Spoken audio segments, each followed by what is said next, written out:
Microfocus, creators of visual programming tools for software development, is pleased to provide major funding for the Computer Chronicles, the story of this continuing evolution.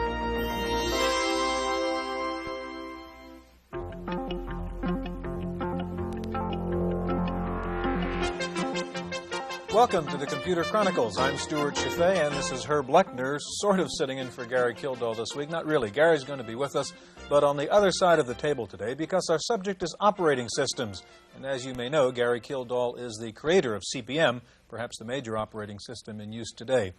Herb, operating systems is kind of a tough subject because as computer users, we all deal with operating systems, but frankly, not very many of us really understand what it is. Give us a brief general introduction to an operating system. Well, Stuart, I guess operating systems are most exciting when they don't work, and that you don't want to have happen.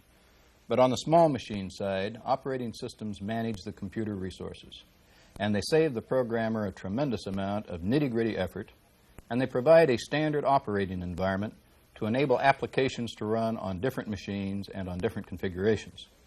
On the large machine side, operating systems become very sophisticated and literally manage the computer resources in such a way that they can achieve their potential. Okay, before we get to Gary and our other guests, we're going to take you inside a computer to see exactly what the operating system does.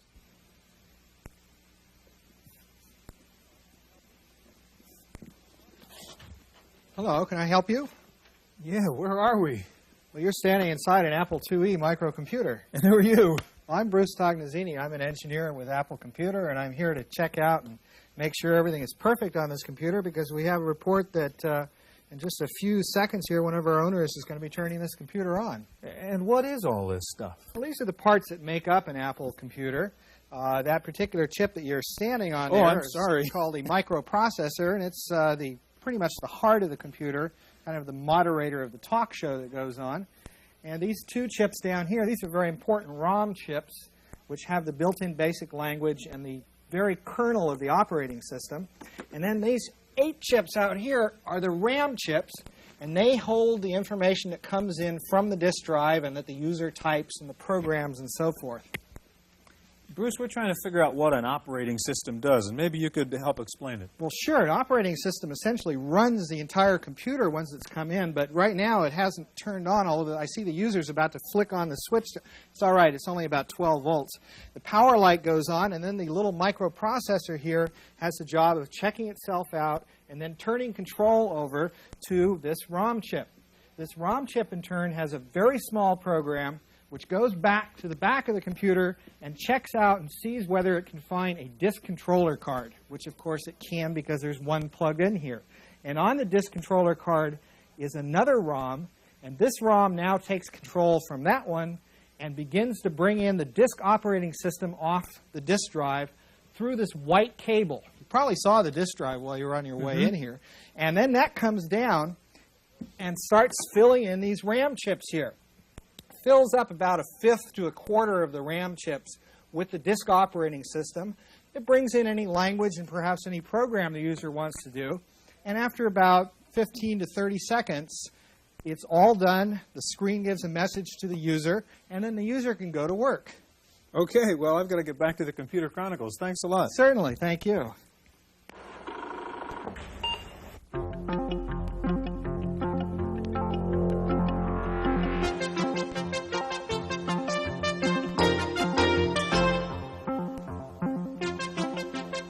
The operating system is a sophisticated computer program that makes the computer easier to use and operate more efficiently.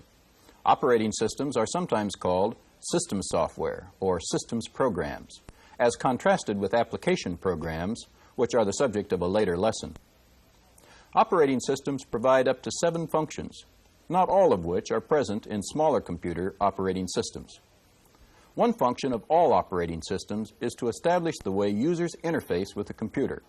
For example, how data are stored on files and how programs are initiated. A second function of operating systems is to permit multiple users to share the same hardware.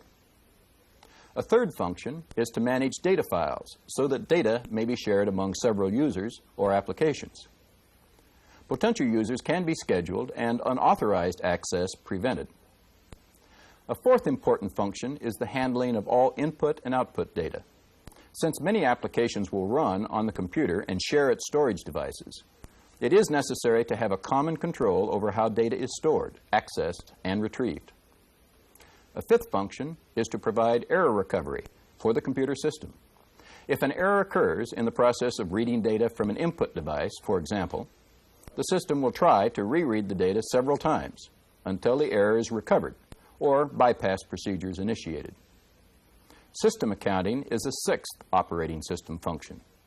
This function keeps track of the machine resources so costs can be apportioned among multiple users. How much CPU time is used by each application? How many disk and tape records are written and read by each application, and so forth. The last function provides maintenance accounting. It keeps track of correctable machine errors to aid the maintenance and replacement of failing components. Operating systems available for today's microcomputers are approaching the sophistication of the systems described here and are the subject of the video portion of this program. Gary Kildall shows one of his latest in the next segment. Let's join him now.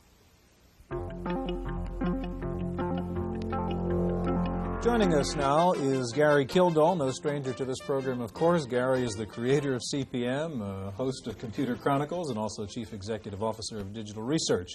And with Gary is Tony Fanning with the Corporate Engineering Department of HP Labs at Hewlett-Packard, and Tony works primarily with MS-DOS. Herb? Gary, in view of the immense success of CP/M 80, could you tell us a little bit about how the idea got started and how it came to be what it is today? Well, I guess I'm sort of known as an operating system person, but realistically, I started back in the early days of computing and mostly interested in programming languages rather than operating systems. And I was working with Intel Corporation, working on a language called PLM. It was used as in the early days of microprocessors, and it was necessary to have some kind of an operating system to support the language. And that's where the name came from. CP/M was a control program for microcomputers, just as PLM was named a programming language for microcomputers. And we were using paper tapes at the time, and we needed to have something else to store programs on besides paper tapes. It was a pretty tedious process. And so floppy disks came around, and CP/M was in the software that made those floppy disks usable in a small computer system. Gary, operating system is a bit of a mystery to a lot of normal computer users who just take advantage of it but never really get to delve inside of it. Could you give us a rough description of what the operating system does inside the computer? Well, basically there are three levels of software, if you want to think of it that way, that you work with in a personal computer. One of them is a level of machine instructions. That's just if you turn the machine on, you don't put any diskettes in, the machine is capable of understanding some instructions. Those are machine instructions.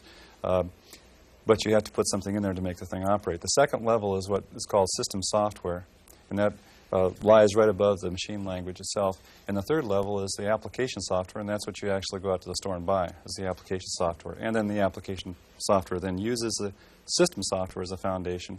System software then runs the machine using the machine instructions. So in that middle layer of system software, you find a number of things like programming languages, utilities, and operating systems. Now, an operating system then is sort of the traffic cop. It keeps track of file, or how your files are stored, how your display is handled, and the keyboard is handled, and things of that sort. And so it's just the foundation for it's like a record player when you're playing records. Well, you have the perspective as a developer, Gary. Tony, you're a user of operating systems. What, as a user, do you seek to find in an operating system? Well, I have an interest, of course, technically in the operating system and how it works, but really when I'm using it, I want the operating system to be transparent to me. I don't want to see it. I just want to use an application, and I know you asked a question earlier about what should one look for? Well, what are you trying to do? If I'm trying to do something like, for example, word processing, I'd like the operating system to just disappear and not bother me. Mm-hmm. Now, you work primarily with MS-DOS, Tony. How would that be different from, say, Gary's CP/M? In a lot of ways, it does the same types of things that Gary's CP/M does. I think Gary can tell you about some variants of CP/M which are very different from what MS-DOS currently does.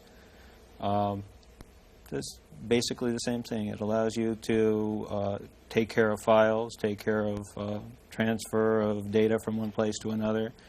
It takes care of the whole human interface between you, your fingers, the computer, the programs that run in it.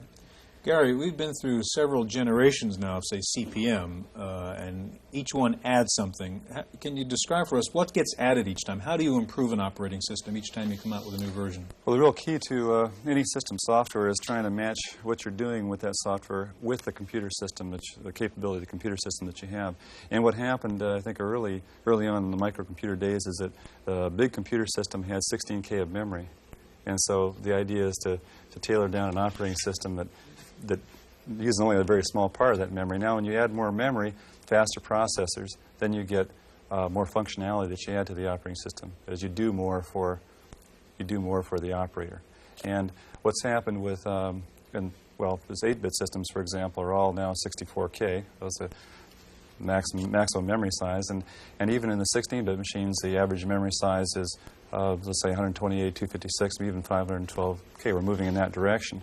And so what happens is the operating system expands, gets more functionality to take advantage of that larger memory area. One of the early attributes of CPM and some other operating systems were that they were simple and clean and neat. And now with the computers becoming larger and this growth occurring that you're talking about, are we going to see the sophistication and complexity grow in the operating system? Well, it certainly is true that it's very easy to add what are called bells and whistles to an operating system, things that really don't add much to the functionality just because there is more memory space. And I think that's the real crucial issue, is how do you add the right kinds of functions. What we see now with 16-bit machines and large memory systems is that we'll see things like concurrency, and we'll be able to demonstrate some of that today. That is, large computer systems have had concurrent operating systems, or multitasking is what it's called in large computer business, for years. And that's the idea of being able to use a computer system to do more than one thing at the same time. But if you look from the small computer, microcomputer days on to today, you see what's happened is that we started with single tasking or single user systems. And so what's happening now is we're coming together, and concurrency, or the idea of doing your printing while you're doing your word processing, for example, is the one that we're finding in that additional functionality that's added. Gary, you have, I think, concurrent CPM up here on the IBM PC right now. Maybe you could just run through a little bit and show us what the components of this system is. Okay, now the idea of a concurrent system and concurrent CPM is it's what's called a real-time system. That is, it's able to switch between programs in very short time intervals, and, for example, be able to receive data over a modem while you're seeing the directory operation.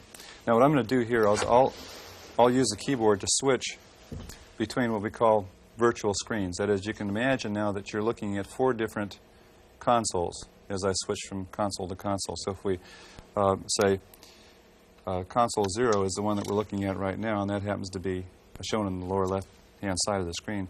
Console 1, you'll see, happens to be a display of memory locations.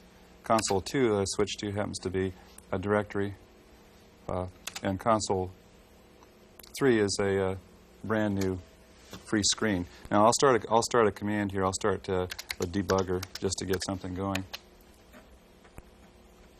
And it's loading off the disk, and it's also giving me the prompt telling me it's ready to go. Now I'm just going to say display all of memory, so we'll have something active going on there. Now while that's going on, I'll switch back, and you can see that we're in a directory operation here. And so I'll just start that one again on this console. And as it's going, I better type it right here. That seems to be the weak point in the system, is the operator. And then as this is going on, I'll go ahead and switch back, and we can see what now we're getting a display of the directory right now. And I'll switch back, and you can see this other program is still actively processing. Okay, that's finished. Switching back again to the original screen. Now, this is a very short demonstration of the concept of multitasking or concurrency, but the way it would actually be used, to say in a business, is that you'd have your word processor working on one screen, and then meanwhile you'd switch over to, say, another screen to do spelling checking or receive data over a modem. So the effect is that you get multiple microcomputer systems in front of you on your desk. Now, this is the way that operating systems are moving right now.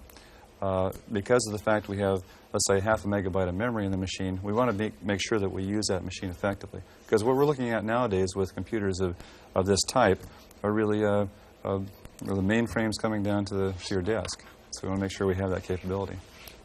Okay, well, UNIX and XENIX may sound like two characters out of a Star Trek episode, but in fact they're two very elegant operating systems, and we're going to take a look at them in just a moment.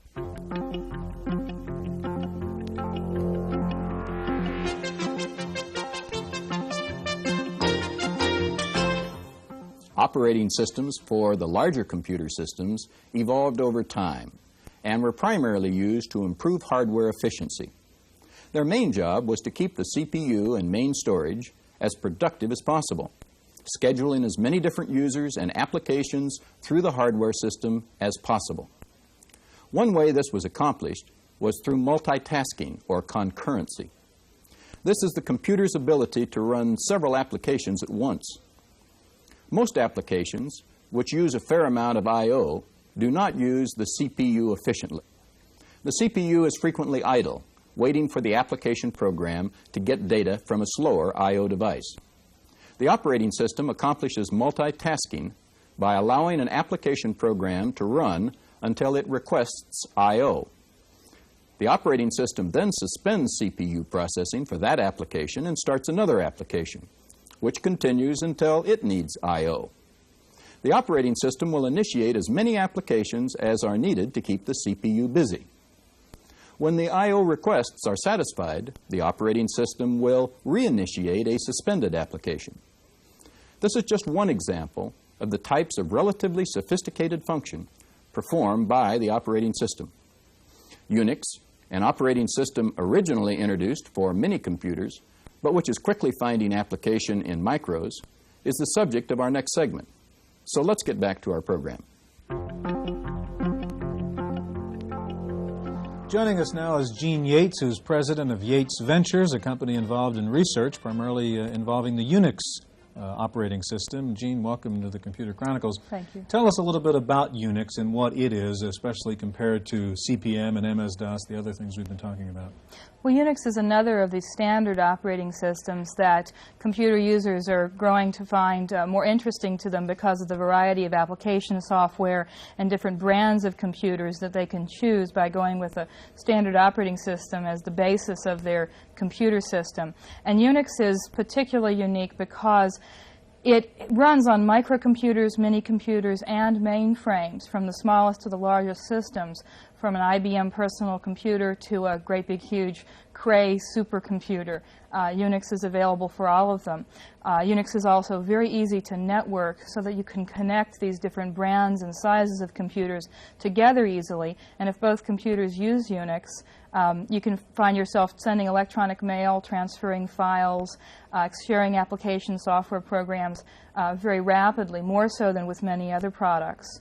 Another major facet of UNIX is that it's multi-user. That means that more than one user can access several different programs at the same time with UNIX. So one person at a terminal into a computer could use an accounting system, while another person at the same time is doing word processing, while another person is sending electronic mail, each running a different application at the very same time using the same computer, just different terminals.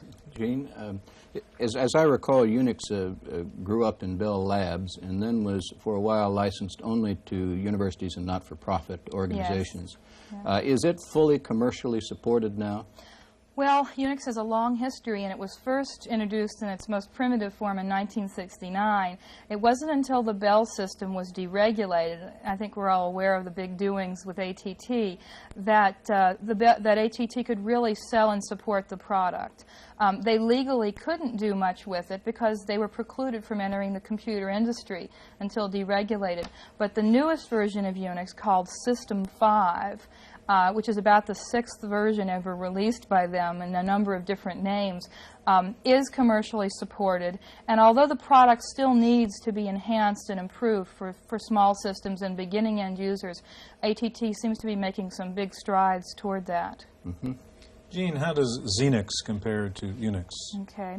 Well, the UNIX software from ATT is sold in two forms. It's actually licensed. Source code license is an expensive, very high cost license that lets you take the software and actually change it or rearrange it or make it different for your specific kind of computer. Computer manufacturers or software companies buy source code licenses, and Microsoft is one of those companies. Microsoft has purchased UNIX source code and has fixed it, changed it, enhanced it, whatever, so that it runs on different kinds of microcomputers. It runs on the Tandy System 16, the Apple Lisa, the Fortune Systems 3216. It's rumored they'll be introducing it for the IBM PC XT. So XENIX is just UNIX with a few enhancements for personal computers or for microcomputers. Tony, you have used UNIX. I always sort of associated UNIX with the PDP mini computer line, and Gina's just told us that it's growing up and down. What has been your experience with UNIX, and how long have you used it? Oh, I guess I've used it about 5 years, which makes me a relative newcomer compared to a lot of the people that have been using it, but makes me an old-timer with respect to the microcomputer users. I still haven't used it, actually, for on a microcomputer, which is pretty amazing. As I told you earlier, I do use MS-DOS on a variety of computers. MS-DOS is reputed to be moving in the direction of looking more and more like UNIX. You might want to tell us about what that really means. I'm really curious to see what the next release will be like. Well, it's difficult because so far the most energetic movers and shakers towards microcomputer UNIX have been companies not ATT, because ATT hasn't been allowed to. Microsoft and now a few other companies as well are getting into it. We can theorize that ATT will introduce a whole line of computers. They are going to be a computer company that's fairly well established. If they introduce micros, minis, and mainframes all running UNIX, we'd have to assume that whether they do it immediately or fairly short term, they should try to offer the commercial features that the user is going to demand. Because right now it costs a lot more for a computer company to support, to hold the hand of a beginning UNIX user than it does for MS-DOS or a CPM86 product. Gary, Tony said MS-DOS is moving in the direction of UNIX. Where is CPM in this picture? Well, I think that the influence from UNIX has been a very good one in the microcomputer industry, especially around UNIX tools, the C language, the utilities, things of that sort. There's also work that we're doing with UNIX ourselves in conjunction with Intel, and we'll see some offerings of that sort. So we believe that it's basically that the Unix systems are, for a variety of people, a certain segment of the market is a very important market. We feel also that in the case of CPM and concurrent CPM that there is more of a commercial orientation to those operating systems. So there's a matrix of these operating systems that kind of complementary in many ways. I get the feeling that when someone buys CPM, they buy it and they do not touch it. They put it on their computer and hope that it becomes invisible to them, except to do the functions they want. I don't believe there's any two Unix systems alike, at least as I last touched base with it, that seems to be modified, used by systems developers, and tinkered with. Does that represent a difference between the two markets for these systems? Well, you have to keep in mind that CPM86 and new versions of CPM are enhanced and increasingly functional versions of a microcomputer product. UNIX is a mini-computer-derived product. It's a big system product, and consequently it has 400-some built-in programs that do everything from typesetting to electronic mail to text processing to calendar to metric to inch conversion functions to extensive programming tools. It's a very big system. But it's very modular. It's like building blocks or alphabet blocks from childhood. You can take these blocks and you can combine them in many different ways. So people who buy Unix typically, for example, my Unix computer sitting on my desk, I've extracted from it about 2/3 of the programs because I don't use them. I'm not doing program development, I'm not doing typesetting, and I just keep the parts that I like. And the nice thing about Unix is that it's sort of a do-it-yourself operating system. You can take all of these utilities that are available and make your own little system together. does take more studying and expertise to be able to do that than with CP/M. It's a harder to understand product. Folks, we are out of time. Gary Kildall of Digital Research for today, Tony Fanning of HP Labs, and Gene Yates of Yates Ventures. Thanks for joining us, and thank you for joining us for this edition of the Computer Chronicles. These are very exciting times for creators and users of operating systems, and the future looks very bright. There is a handful of very popular personal computer operating systems. CP/M and MS-DOS are two. Now UNIX is also becoming available for micros. The popularity of these systems has spread largely through the work of third-party software developers and hardware designers. On the other hand, there are some thriving proprietary systems like Apple-DOS and TRS-DOS, which are well supported. So there has yet to emerge a standard that the entire industry is willing to endorse. As with the entire computer industry, operating systems development is in a constant state of change. As new capabilities are added to a hardware system, such as hard disks, telecommunication ports, and laser disks, operating systems must be revised to accommodate them. As new hardware designs were incorporated in the 16-bit microprocessor, designers had to create new operating systems to take full advantage of the increased processing power. And now, the new 32-bit microprocessors with increased speed and efficiency are challenging the creators of system software. There will be a continuing and expanding competition at the system level as there has been at the hardware and application level. Some of this competition will focus on creating operating systems that provide application program portability. That is, the ability for application programs to run on many types of computers. In our next lesson, we'll discover the world of application development and program utilities. Be sure and read Chapter 8 in your text, and I'll see you then. I'm Herb Lechner.